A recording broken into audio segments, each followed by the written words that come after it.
It's Charlie's World. 안녕하세요, 찰리브라입니다. 두 번째 영상에 들어가기 전에 뉴스를 바탕으로 만들기는 하지만 개인의 견해가 있으므로 투자하시는데 참고용으로만 시청하시기 바랍니다. 투자에 의한 손익은 개인의 책임입니다를 먼저 말씀드리면서 영상에 들어가겠습니다. 자, 첫 번째로 이제 우리가 지금 현재 많이 주목해야 되는 게 비트코인의 가파른 상승세를 원하는 분들도 많지만 사실상 제가 알기로는 많은 개인 투자자분들은 알트코인을 가지고 계신 분들이 아마 상당수가 더 많이 계실 거야. 그리고 비트코인과 알트코인 어떤 비율로 따졌을 때 알트코인인 비율이 과반수가 넘게 60% 이상이 가지신 분들이 아마 훨씬 많으실 거라고 생각을 해요. 저 또한 알트코인이 올랐으면 좋겠어요. 오히려 비트코인보다는 지금 현재 상황이. 그리고 비트코인은 어떻게 보면 현재 이제 이 차트를 그린 사람은 데이터를 분석으로 해서 이제 말을 하잖아요. 근데 물론 차트는 차트일 뿐이야. 그렇지만 우리가 어느 정도 대입을 해봐서 결론을 도출할 수 있지 않을까라고 이제 생각을 하는 거고, 밑 동그라미 두 개가 지금 있죠. 현재 보시면은 비트코인 이게 도미넌스 차트거든요. 그래서 보시면은 RSI 지표로 봤을 때도 강한 상승세가 있을 때 살짝 꺾이는 현재 와중이고, 그래서 비트코인이 약간 지금 현재 상황이 그렇고요. 지금 도미넌스상 지금 보면은 이게 68, 70 언저리까지 거의 찍은 다음에 그 다음에 윗꼬리가 이제 나오면서 지금 현재 상황이 매가리가 없어. 현재 비트코인이. 근데 현재 이런 상황이 당장에 뭐 알트코인을 급작스럽게 끌어올린다라고 제가 말씀드리긴 뭐하지만 한 일주일 정도, 아까 오전에서 방송에서 말씀드렸지만 일주일 정도 추세를 아마 지켜보고, 그러면 아마 제가 봤을 때 어느 정도는 우리가 방향성에 관해서 예측할 수 있지 않을까. 그래서 현재까지는 지금 비트코인이 매가리가 알트코인보다 오히려 없다라고 지금 아직까지는 그렇게 판별을 할게요. 그래서 좀 지켜볼 일이긴 하지만 일주일 정도는 지켜보자라는 게 이제 제가 오전에도 말씀드렸지만 그런 견해를 아직까지 피력을 하고 있고, 지금 보면은 비트코인 같은 경우는 이게 지금 4시간짜리거든요. 4시간짜리인데 도치 패턴이 두 개가 나왔어. 윗꼬리가 되게 지금 보면은 윗꼬리가 말리면서 지금 보면은 윗꼬리 패턴이 도치 패턴이 두 번 나왔어요. 지금 보시면. 그래서 도치 패턴이 나오면 급락할 수 있는 영향이 분명히 있다는 얘기거든요. 지금 현재 상황이. 그래서 여기서 이제 어떤 상황으로 갈지 아무도 몰라요. 진짜 솔직히 제가 말씀드리면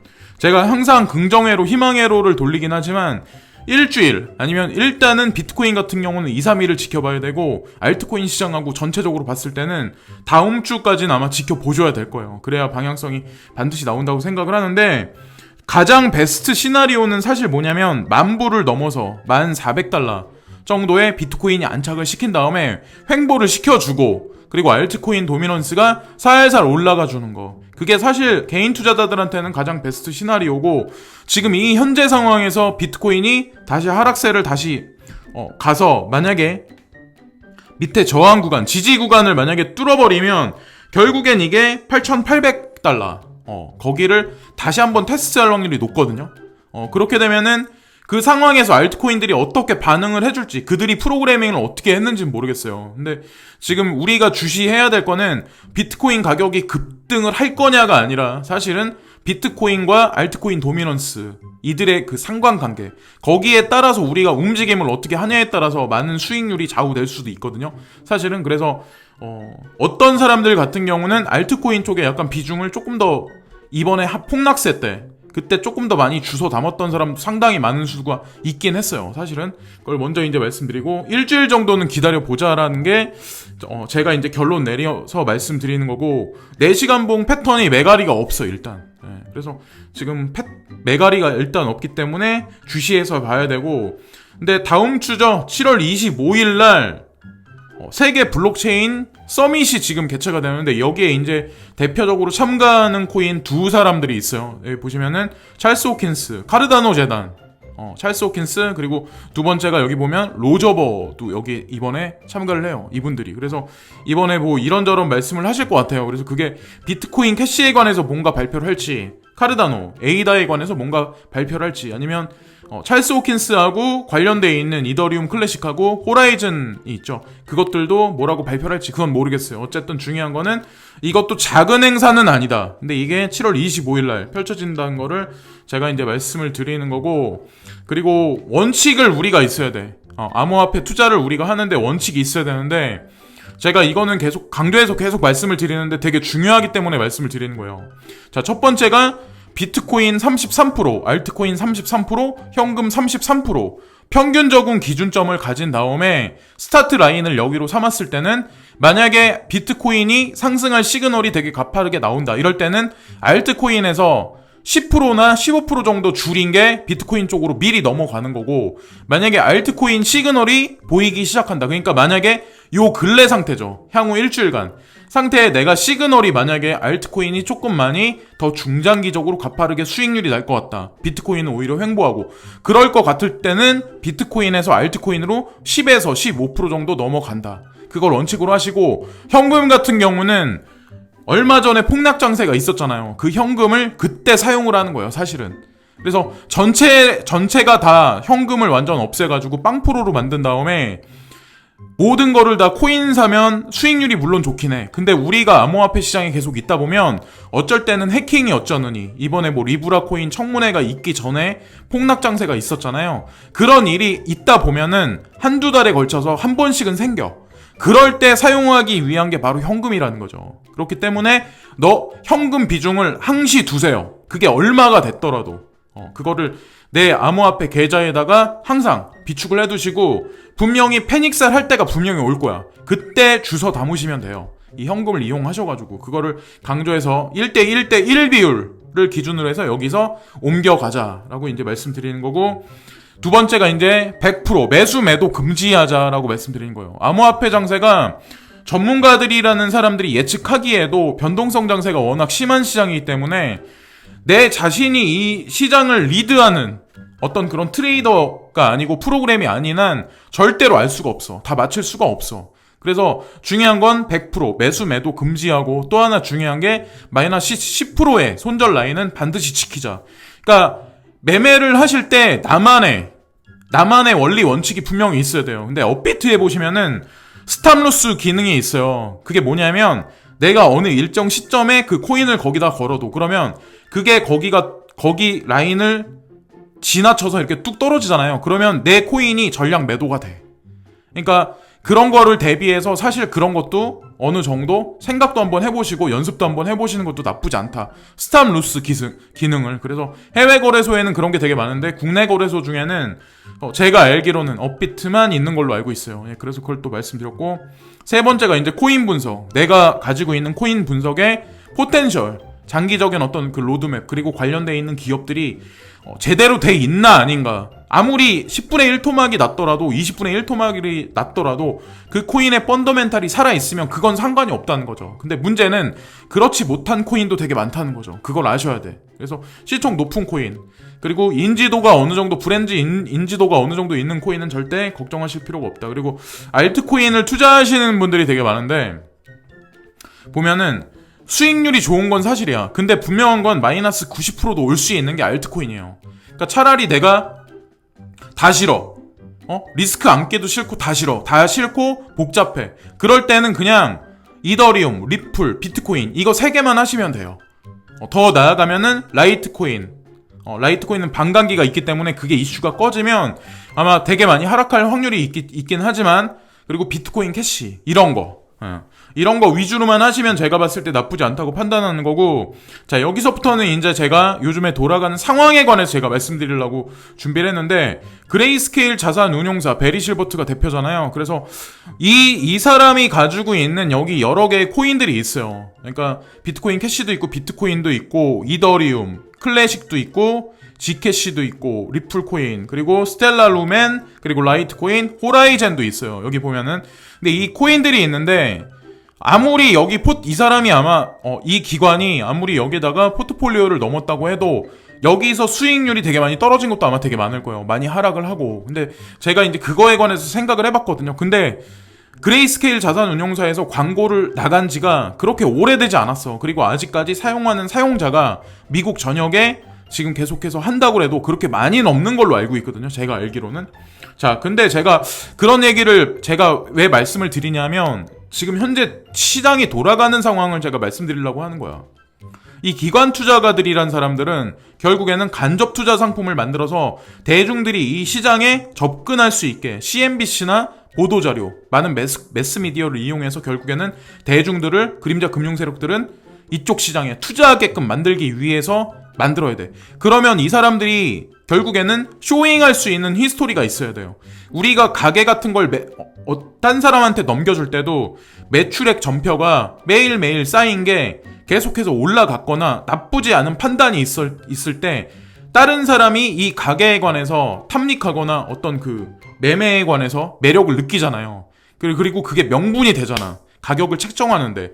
근데 그런 거를 만들기 위한다는 거죠. 지금 현재 알트코인들이나 이런 것들이 엄청나게 바닥세가 있어. 그러면 결국에는 어떤 코인이 좋다 사람들한테 말을 해주고 그 다음에 슬금슬금 기관 투자가들, 그레이스케일 자산운용사나 이런 사람들은 슬슬 어느 시점부터 올리기 시작하겠죠. 그러면서 쇼잉할 어떤 프로젝트, 포트폴리오 거리를 만들기 시작하겠지.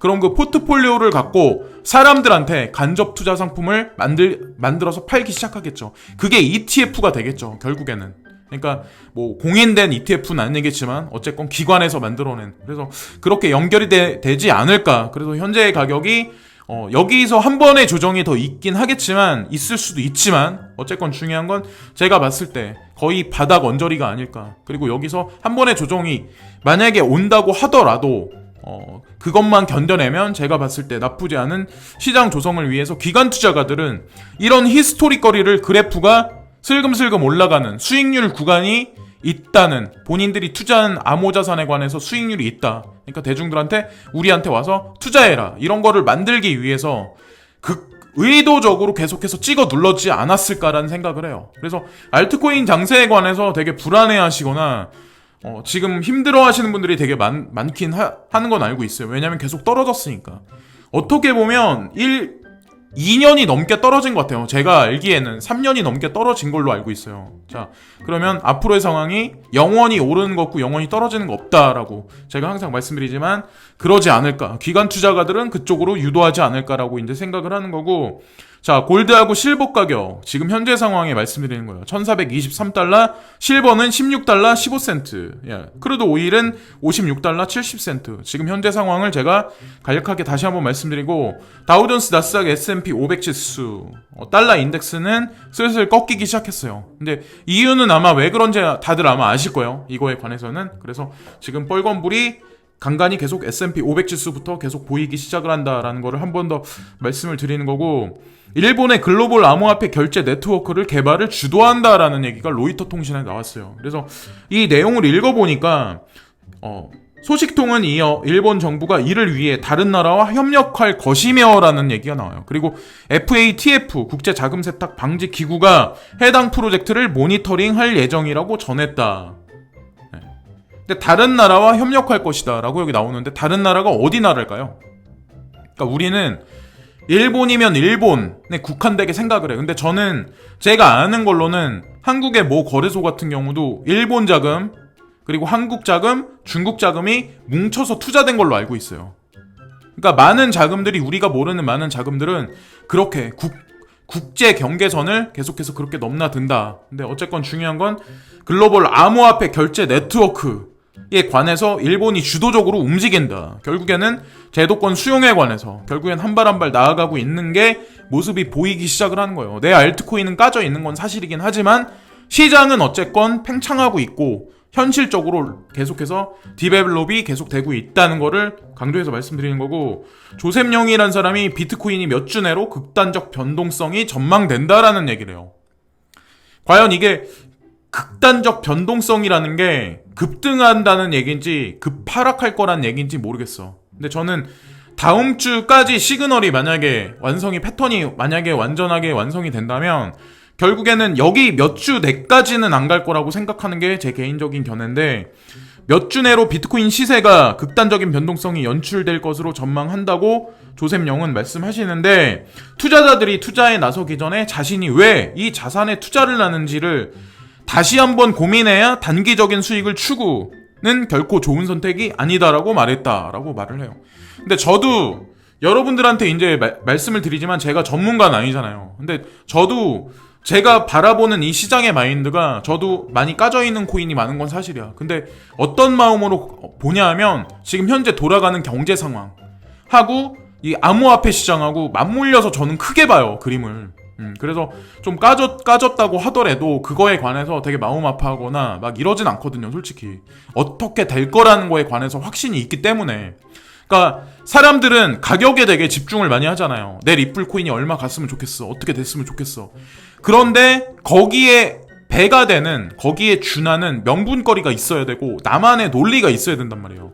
나만의 논리라는 게 누가 뭐라고 말해줘서 생기는 게 아니야. 이렇게 장세가 이럴 때, 시간이 날 때마다 조금씩 내가 투자한 코인에 관해서 많이 찾아보고 알아보고 하는 게 제가 봤을 때는 좀 중장기적으로 강력하게 잘 이렇게 운용할 수 있는 그런 힘이 되지 않을까라고 생각을 하는 거고, 드디어 이제 한국에서 금리에 관해서 인하를 실시했어요. 지금 보시면은 경기부진의 한국은행 총재가 3년 만에 기준금리를 0.25%를 전격 인하했다라는 얘기가 나와요. 그러니까 미국은 금리 인하를 했음에도 불구하고 3년 동안 계속 버텼어. 근데 그러다가 금리 인하를 한국 정부 같은 경우 되게 오랜만에 했죠. 네, 그래서 그거에 관해서 제가 조금 이따 다시 한번 강조해서 말씀드릴 건데, 자, 한일 갈등에 관해서 다시 수면 위에서 다시 북상했다가 서서히 이 시그널들이 점점 퇴색되기 시작하는 제가 시그널을 느끼는데, 그 이유가 왜 그러냐면 오늘이 18일이거든요. 근데 이 참의원 선거가 며칠 날이냐면 21일이야. 그러니까 며칠 안 남았어요. 자, 그러면 아베 정권에서 의도적으로 지금 일본에다 태클을 걸고 계속해서 그랬었는데, 그럼 결과가 어떻게 날까요? 21일을 기점으로 해서 아니면 그 전에 무슨 시그널이 있을 수 있어. 자, 한일 확전 조짐에 분주해진 중재자 미국, 여기 나왔어요. 원래는 미국이란 나라가 여기서 손 띄겠다, 오전에도 말씀드렸지만 이 뉴스가 계속해서 사람들한테 환기를 시켜주고 있어요. 7월 18일 날 이건 오후 2시 48분에 나온 거야. 그래서 미국에서 입장 정리를 완전히 할 확률이 높은 거죠. 지금 이 참의원 선거가 21일이기 때문에 며칠 남지 않았어. 그러기 때문에 미국에서 움직이는 게 아닐까. 그렇다는 얘기는 결국에는 이들은 쇼를 했다는 거야. 사람들은 거기에 놀아난 거고, 뭐 한국 분들 같은 경우는 뭐 일본 제품 불매 운동을 하네, 뭐 일본에서도 한 감정을 앞세워서 뭐가 벌어지고 막 그랬죠. 근데 결국에는 이들 어떤 주도적인 세력들에 의해서 결국 쇼잉한 거에 대중들은 놀아난 거일 뿐이 없다는 거죠, 결국에는. 저는 이제 그렇게 생각해. 자, 트럼프가 탄핵안 미 하원서 찬성이 95표, 그리고 반대가 332표로 부결됐다. 재선에 청신호 불이 켜졌다. 그러니까 많은 사람들이 작년 말부터 올해도 그렇고 트럼프 대통령이 어이없는 짓을 많이 한다, 그래서 결국에는 탄핵될 거다, 이런 말씀하신 분이 상당히 많았어요. 근데 저는 트럼프 대통령을 엄청 좋아하는 사람은 아니야. 근데 나쁘게 생각 안 해, 트럼프 대통령 같은 스타일을.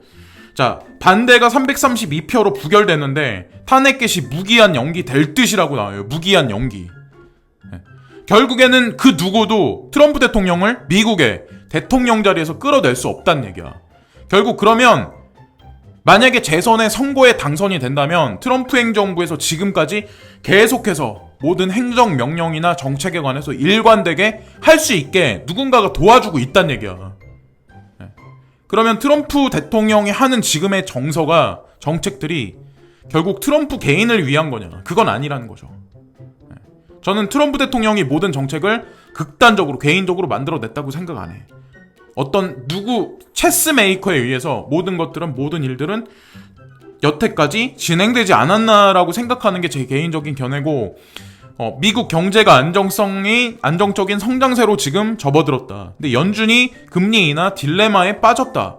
계속해서 뉴스에 보면은 어저께까지만 해도 금리를 인하하겠다, 그저께까지만 해도 금리 인하하겠다, 그래서 주식이 막 가파르게 올라가고 막 그러다가 어저께부터 갑자기 이런 얘기를 하기 시작했어요. 미국 연준에서. 지금 보면은 미국 경제 안정세, 성장세, 연준, 금리 인하 딜레마.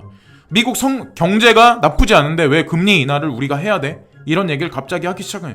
여태까지 기대치만 계속 부풀려 주다가 막상 30일하고 31일 날 금리에 관해서 발표하는 날이 가까워지기 시작을 하니까 이런 식으로 또 말 바꾸기를 살짝 하기 시작을 하는 거죠. 대중들은 거기에서 힘들어하고 주식을 사가지고. 자, 여기서 보시면 낮은 금리가 자산 가격의 거품을 부추길 수 있다며 연준은 통화 정책에 유연한 태도를 보일 준비가 돼 있지만 이번 달 금리 인하가 필요하다고 생각하지는 않는다라고 말했다. 이 얘기가 나왔어요, 오늘. 자, 그래서 경제 지표를 근거로 삼았을 때 연준의 기준금리 인하 필요성이 낮다는 의견이 고개를 들고 있다고 보도했지만 동시에 미국 경제가 양호하더라도 제롬 파월 의장은 이달 말 FOMC에서 금리 인하를 단행할 것이라고 전망했다. 월스트리트 저널은 이런 식으로 또 얘기를 했어요. 그래서 이 기자도 마찬가지로 이거를 중립에 관해서 표현을 한 거야. 이것도 아마 다음 주가 되면 시그널이 나올 텐데 중요한 건 제가 말씀드렸다시피 전 세계 IMF SDR 통화 바스켓의 31%를 차지하는 유럽이 유로 중앙은행에서 금리 인하에 관해서 결국 먼저 스탠스를 취하기 때문에 미국 같은 경우는 동참해서 같이 움직이는 게 아니라 제가 봤을 때 살짝 뒤로 물러나지 않을까라고 생각하는 게 제 개인적인 견해고, 미국 시그널의 인하 단추들은 한국, 전 세계는 빚잔치 우려. 그래서 미국이 이달 말 금리 인하 비롯해 각국도 합류 가능성, 전 세계 역대 규모 빚더미 더 커질까 우려라고 여기 나와요. 자, 20위도 금리 인하해.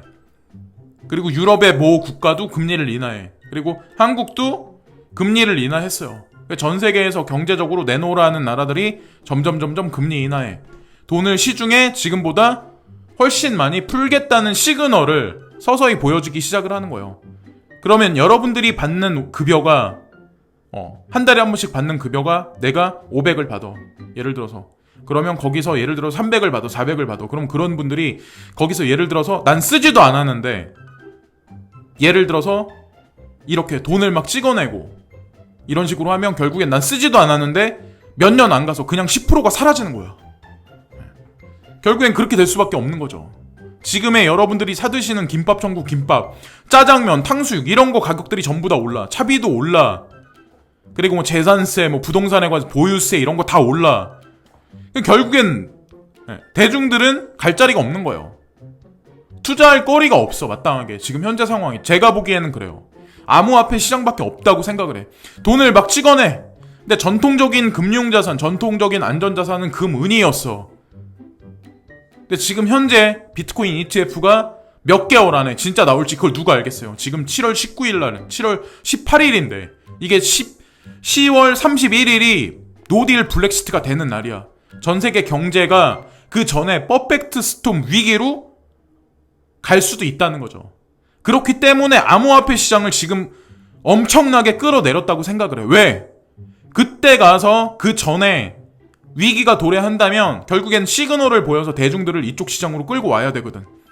새로운 초단위 사회에서 4차 산업혁명에서 결국엔 새로운 신금융 시스템을 만들어내야 되거든. 그리고 사람들한테 수익률을 주고 주머니가 두둑하게, 투자한 사람들한테 주머니가 두둑하게 해주고 널리 입소문이 나면 결국에는 제도권 수용이 훨씬 더 빨라질 수가 있다는 거죠. 그걸 의도적으로 이들이 만든다고 저는 생각을 해. 금리 인하를 예고한 미국도 나홀로 신흥국과 동일한 부채 69조 달러 역대 최고 수준을 기록하고 있다. 여기다가 중국도 GDP 대비 총부채가 3개월 새 7%나 증가한 304%로 집계됐다. 미국도 마찬가지, 중국도 마찬가지 부채가 엄청나게 지금 현재 상황이 많아요. 한국도 GDP 대비 국가 부채율이 40%제지만 가계부채가 GDP의 100%에 육박하는 것이 문제다. 이 때문에 이번 금리 인하가 가계부채 증가에 악영향을 끼칠 가능성이 제기된다라고 여기 나와요. 금리를 인하해줬어. 시중에 더 돈을 풀어줘. 그럼 사람들은 지금 돈이 없는 사람이 많아요. 여윳돈이 없는. 그러면 또 은행 가서 부채를 지고 또 그러겠죠.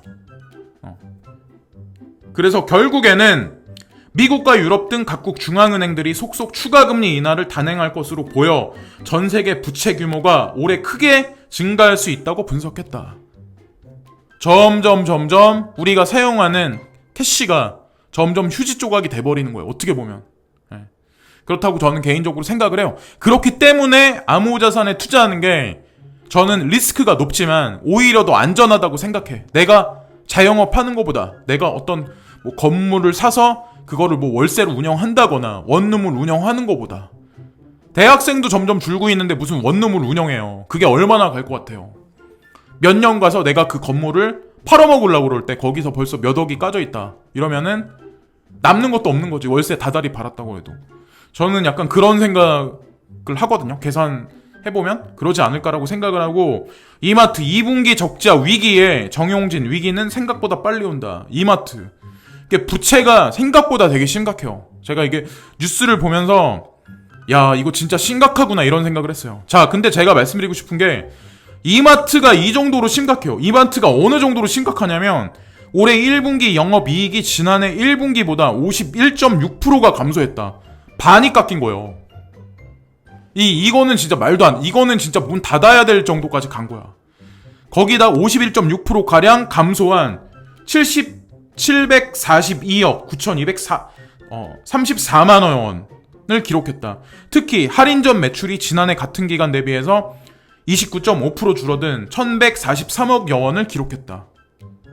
이 영업장을 운영하는 경영자라면 계속해서 운영했을 때 유지해야 하는 어떤 그 명분이 있을까요? 그런 의지가 있을까요? 저는 그런 생각을 하거든요.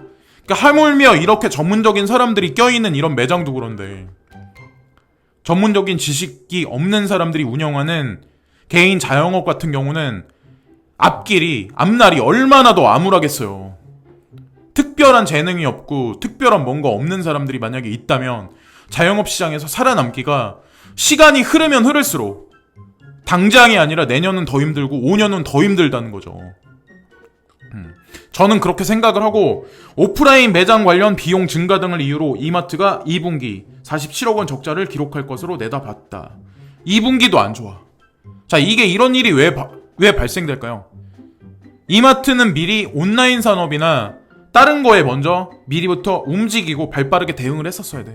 근데 결국에는 쿠팡이나 마켓컬리 이런 이커머스, 온라인 이커머스 업체한테 결국에는 시스템, 플랫폼적인 측면에서 밀리면 결국에는 어떻게 될까요? 나중에 진짜 가면. 그런 생각을 전 되게 많이 하거든요. 요즘에 보면서 서울 아파트 값이 3주째 상승이다. 오름폭이 둔화됐다. 라고 여기 뉴스에는 나와. 근데 금리 인하에 관한 거에 관해서 이주열 중앙은행 총재가 발표를 하셨죠. 0.25% 인하한다. 그 얘기는 결국에는 이 주택시장, 부동산 시장을 지지하겠다는 의지를 보여주는 거야. 개인은 물론 이 부동산 시장에 지지를 하려면 물론 부채를 많이 얻긴 하겠죠. 근데 결국에는 지지를 왜 정부에선 해야 되냐면 어느 정도 경제를 유지해줘야 국가가 존립을 하고 그 다음에 그 안에 있는 개인들은 이 아파트를 소유하고 부채를 져서 세금을 받아 먹어야 되거든, 국가에서는. 그러기 때문에 부채가 부실해지고 되게 높아간다는 걸 알긴 하지만 울며 겨자 먹기식으로 전 세계 중앙은행들은 돈을 찍어내는 거예요. 어떻게 보면 마지막 폭탄 돌리기일 수도 있어요. 그러기 때문에 우리는 나중에 어떻게 될 거라는 거, 그리고 그 부채 폭탄이 결국엔 폭발할 거라는 걸 알고 돈 값어치가 떨어질 거라는 걸 알기 때문에 암호자산에 투자를 하는 걸 수도 있지. 그래서 지금 20분의 1대 있는 여러분의 코인들이 사실상 제가 봤을 때는 어설픈 투자 시장에 잘못 접근하는 것보다 나을 수도 있다는 거죠. 지금의 기간만 잘 견디시면. 그러니까 이런 한국 정부도 움직이지 않는 것 같긴 해. 가만히 보면 규제 샌드박스도 규제 안 갖다 계속 6개월 동안 계속 지리하게 계속 똑같은 의견 갖다 계속 미루고 계속 그러긴 해. 근데 제가 봤을 때 뭔가 동시다발적으로 전 세계가 움직일 거라는 생각을 한편으로는 하고 있거든요. 그러니까 앞에서는 아닌 척 하지만 뒷구녕에서는 제3 인터넷 뱅크나 뭐 이런 것도 설립하겠다. 10월달 들어서는 그거에 관해서 다시 한번 포문을 열겠다. 그래서 2개나 더 받아내겠다. 이런 얘기를 하잖아요. 그것도 하나의 그런 측면으로 바라보면 되지 않을까 라고 생각을 해요. 제가 경제 뉴스하고 암호화폐 시장하고 같이 한번 말씀드리는 거는 이게 관련이 없는 것 같지만 사실 알고 보면 계속 파고들면 재밌어요. 이게 그리고 흐름이 보여. 연결 관계가 어느 정도는. 근데 그런 거를 예측하고 생각해 보는 것도 암호화폐를 하는 것도 되게 재밌긴 하지만 어쨌건 그렇거든요. 그래서 나중에 시간이 알트코인 도미넌스가 올라가면 제가 이제 예전에 이제 막 그 알트코인에 관해서 말씀드렸다시피 그런 걸 하긴 할 건데 지금은 아직까지 일주일 정도 시간을 보내봐야 비트코인, 알트코인 도미넌스가 어떻게 되고 비트코인 도미넌스가 제가 말씀드렸다시피 1%에서 1.5%만 하락해주면 그 시그널이 상당히 되게 중요한 거거든요. 그래서 그거를 지켜보자. 그래서 그 중간에는 제가 경제 뉴스를 조금 많이 해드리려고 해요. 지루하고 재미없으실 분들도 계시겠지만 계속 들어보시고 보고 현실이 어떻게 돌아가는지에 관해서 미리 한번 이렇게 생각을 해보시면 되게 재밌거든요. 그래서 항상 지지해주시고 시청해주시는 모든 분들께 항상 진심으로 감사를 드리고요.